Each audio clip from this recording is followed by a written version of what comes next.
Hey, hi again. Actually, I'm very excited about episode three. As I promised you, there's a couple of things gets me excited, especially because of this blog. Also, I got a new uh, granddaughter yesterday, which is makes me very, very proud grandpa. Um, and the reason I started Mawi Tala is the mother of that grandchild, so it makes me more excited. But definitely I wanna actually share more thoughts on sample collection as I promised you.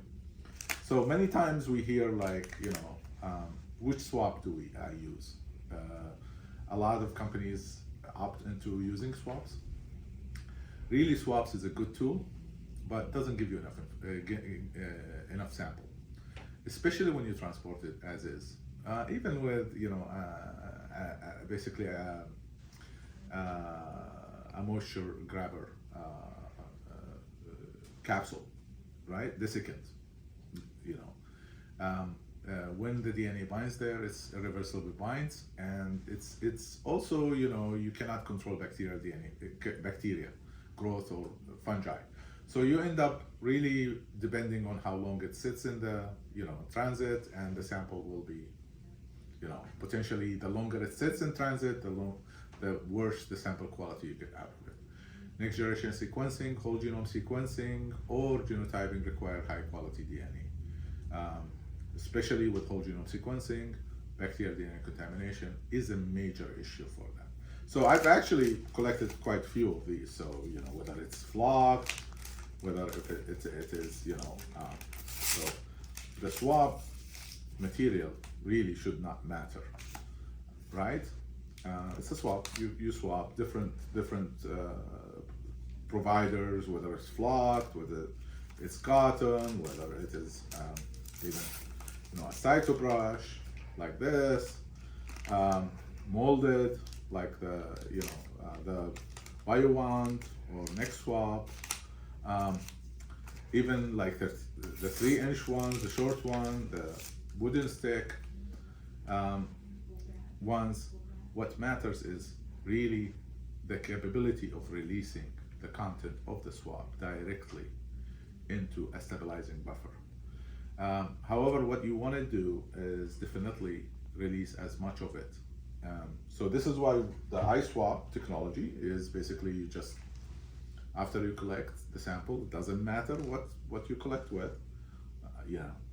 And here I'm going to show you an example. I'm using a wooden swab, and I just ate lunch, by the way, so it doesn't matter for the iSWAB technology. You just press it as I'm showing you, and you take it out.